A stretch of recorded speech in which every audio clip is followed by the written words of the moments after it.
दोस्तों, आज की कहानी असल में 3 कैदियों के ऊपर है जिन्होंने जेल से बाहर का रास्ता तो खोज लिया, लेकिन उन्हें बाहर एक और चीज खोजनी है जो कि कई सालों से दबा हुआ एक खजाना है। क्या ये लोग उस खजाने को ढूंढ पाते या नहीं, चलिए जानते।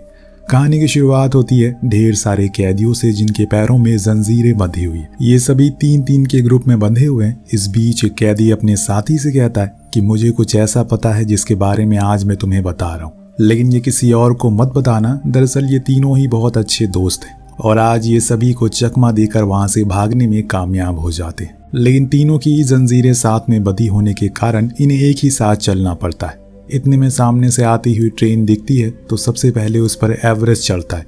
वहां बैठे हुए लोगों से पूछता है क्या उनमें से कोई लोहार का काम करता है, क्योंकि उसे अपने जंजीरों को काटना है। वो ये भूल गया था कि उसके दोस्तों के साथ जुड़ी हुई है जो कि पीछे ही रह गए हैं, इसीलिए जैसे ही वो थोड़ी दूरी पर जाता है ये भी उन्हीं के साथ घसीटते हुए वहां पहुंच जाता है। तीनों ही अपनी बेवकूफ़ी की सज़ा एक दूसरे को ताना मार कर देते हैं कि उन्हें ऐसा नहीं करना चाहिए था, लेकिन किसी को नहीं पता चला कि गलती किसकी है।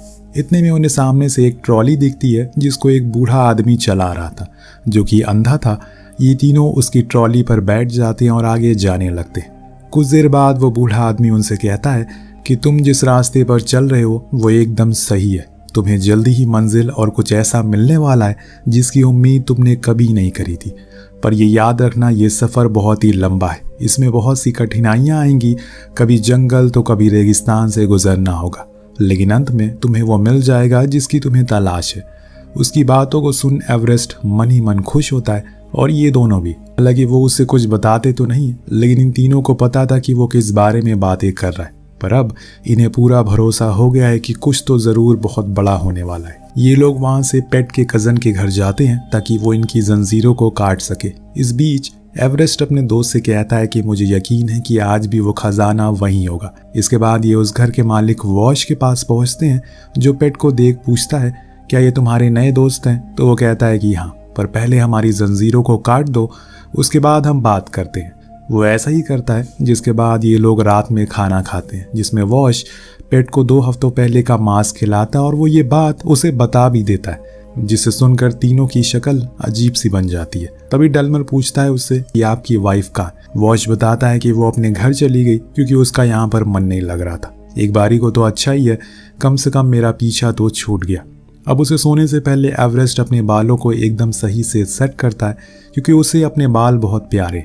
लेकिन ये क्या, बीच रात ही इन्हें बाहर से पुलिस की आवाज़ें आना शुरू हो जाती है। जब एवरेस्ट बाहर जाकर देखता है तो वहाँ पर पुलिस खड़ी थी जो कि वॉश ने बुलाई थी। सिर्फ कुछ चंद पैसों के लिए उसने ये काम किया था, जो देख पेट को बहुत गुस्सा आता है और वो क्या करे। इतने में पुलिस उस पूरे तबेले में आग लगा देती है जिसमें ये तीनों सो रहे थे। अब चारों ओर आग फैल चुकी थी, इनके पास कोई भी मौका नहीं था वहां से भागने का। तभी पेट का भांजा वहां अपनी पुरानी कार लेकर आता है और तीनों को ही वहां से भगा कर ले जाता है और किसी को पता तक नहीं चलता। सभी को लगा कि वो अंदर ही मर गए।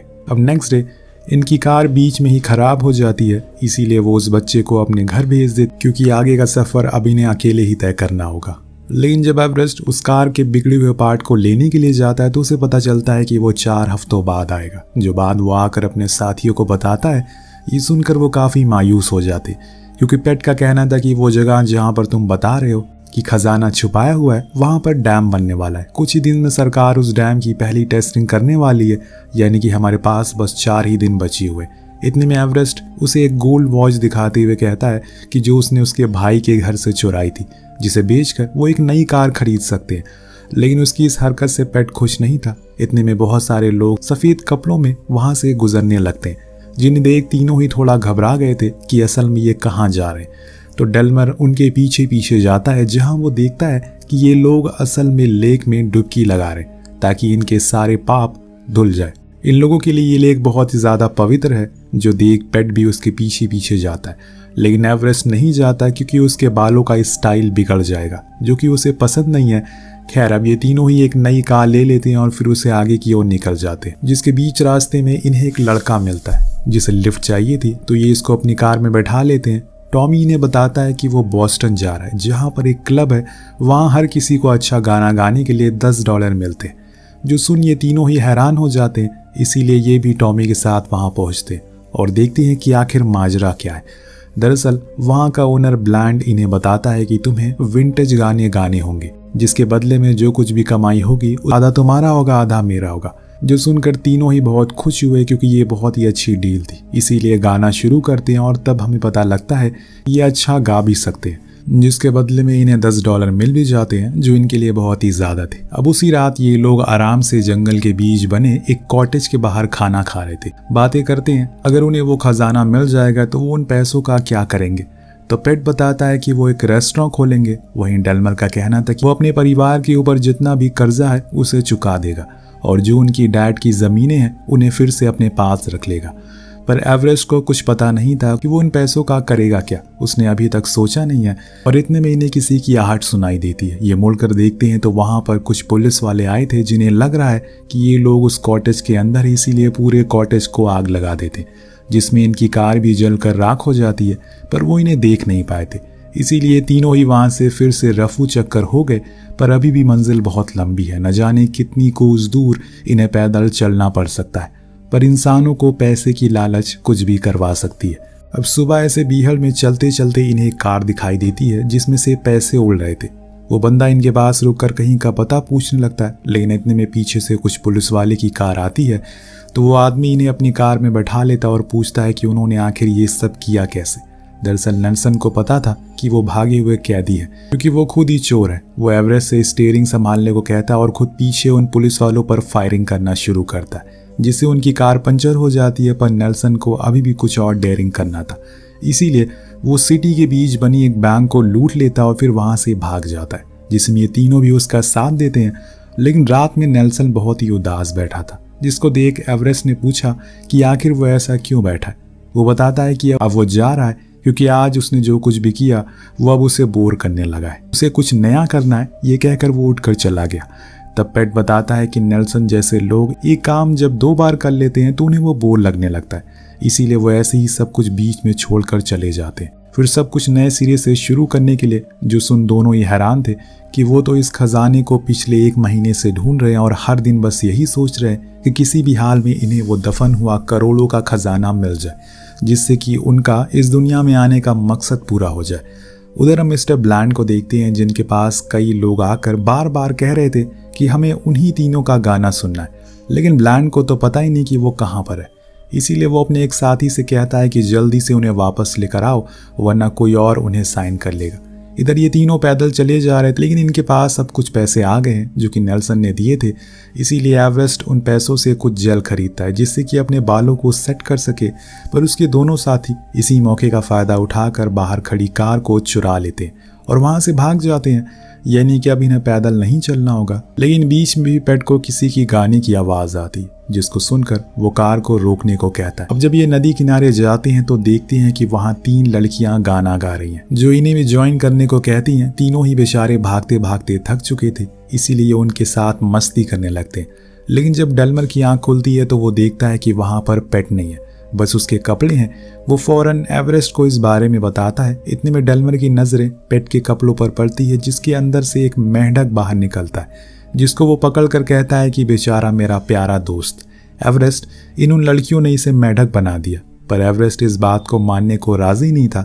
लेकिन डेल्मर को तो उसको कार में लेकर आ जाता और कहता है कि हम इसको किसी जादूगर के पास लेकर जाएंगे ताकि फिर से इसको इंसान वो बना सके।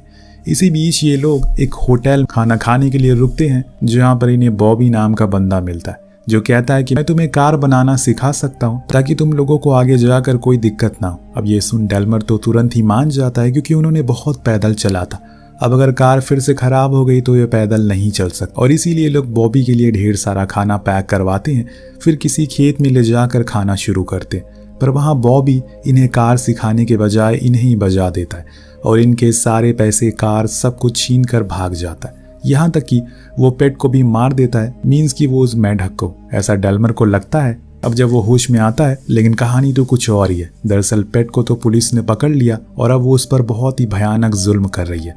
बार बार उसे पूछ रहे हैं कि उसके 2 दोस्त कहाँ हैं, लेकिन वो कुछ नहीं बताता। लेकिन जब वो लोग उसे फांसी पर चढ़ाने लगते हैं तो पेट की पैंट गीली हो जाती है और वो वहीं नदी तक जो कुछ भी हुआ सब कुछ बता देता है। वहाँ एक और ये दोनों बेचारे अपना मुंह फुड़वा कर जब वापस आ रहे थे तो इन्हें बीच रास्ते में कुछ कैदी दिखते हैं जो रोड बना रहे थे। जिसमें से एवरेस्ट को पेट भी दिखाई देता है। लेकिन उसे यकीन नहीं हो रहा था कि वो वही है, इसीलिए वो डेल्मर से पूछता है क्या उसका कोई जुड़वा भाई है।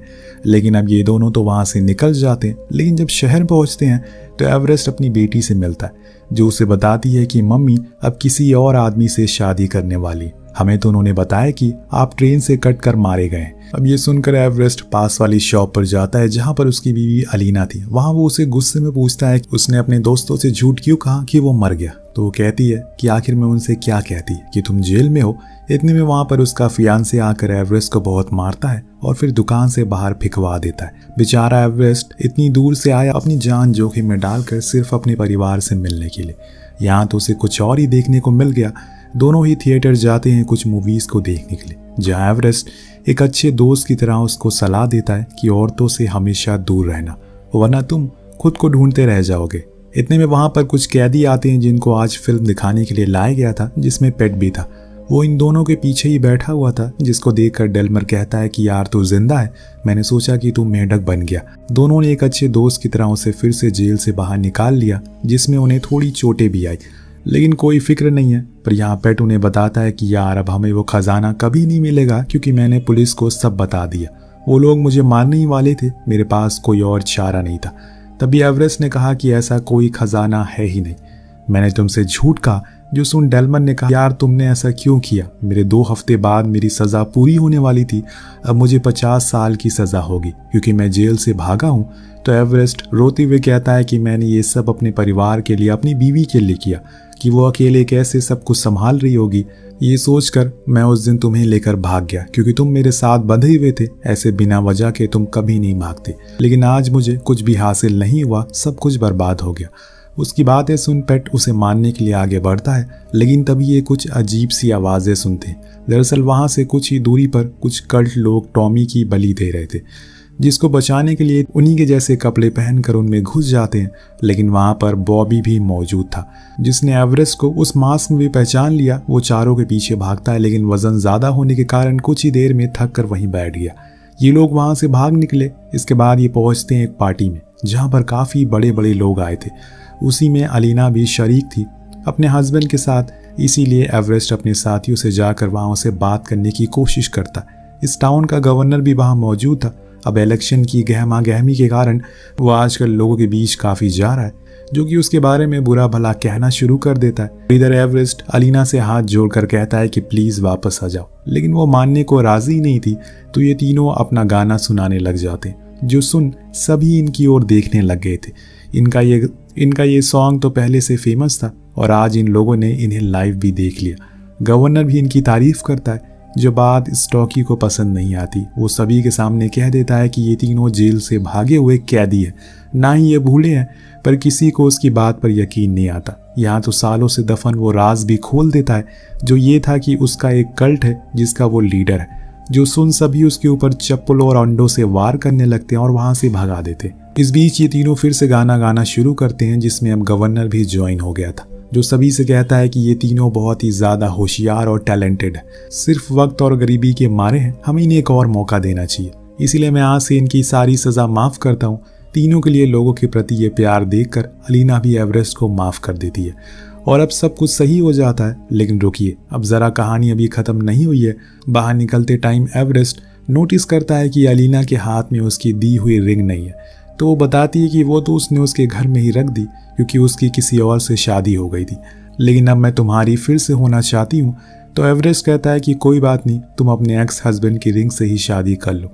लेकिन अलीना को वो रिंग चाहिए थी, क्योंकि वो एक दूसरी की रिंग पहनकर क्यों घूमेगी, जबकि उसका हस्बैंड तो वो है।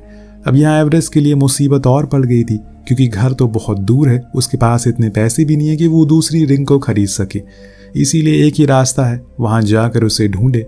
तो तीनों ही वहाँ पर जाते हैं, लेकिन वहाँ तो किसी की कब्र खुद रही थी। जी हाँ, इन्हें आखिरकार पुलिस ने पकड़ लिया। जेलर्स ये कहते हैं कि आपको कोई गलतफहमी हुई है, गवर्नर ने हमारी सज़ा को माफ़ कर दिया। पर वो कहता है कि मैंने इसके बारे में कुछ नहीं सुना। तीनों को ही फांसी के फंदे पर लटकाने की तैयारी शुरू होने लगती है। तब एवरेस्ट ऊपर देखता है और गॉड से प्रे करता है कि हे भगवान कुछ चमत्कार कर दे। तभी वहाँ पर तेज़ बारिश आ जाती है और पूरा इलाका पानी में डूब जाता है, जिसमें वो पुलिस वाले भी मारे जाते हैं। पर ये तीनों ही एक टेबल को पकड़कर ऊपर आते हैं, जिसमें इन्हें वो रिंग भी मिल जाती है जिसको लेकर वो अलीना के पास जाता है। पर वो कहती है कि ये क्या, ये तो उसकी आंट की रिंग है। अब ये सुन एवरेस्ट का माथा गर्म हो जाता है। एक तो उसने अपनी जान पर खेल कर इस रिंग को ढूंढा है और अब ये चोचलेबाजी, लेकिन वो फिर भी उसे मनाने की बहुत कोशिश करता है। और उसी के साइड में हम उस बूढ़े आदमी को देखते हैं जिसे कहानी की शुरुआत में हमने देखा था। वो वहीं से गुजर रहा था। शायद वो जिस खजाने की बात कर रहा था वो तीनों की आज़ादी ही थी, जिसको पाने के लिए इन्होंने हर बार उन कठिनाइयों का सामना किया और उस चीज़ से लड़े जिसे ये कभी डरा करते थे। और अंत में इन्हें अपने हुनर को भी पहचानने का मौका मिल गया, यानी कि अब तो ये सेटल हो चुके हैं। बस अलीना मान जाए वरना एवरेस्ट को फिर से औरतों से नफरत हो जाएगी। इसी के साथ ये कहानी यही खत्म हो जाती है। तो आपको कहानी कैसे लगी कमेंट में ज़रूर बताएगा। मिलते हैं अगली वीडियो में। Thank you so much watching. Peace out.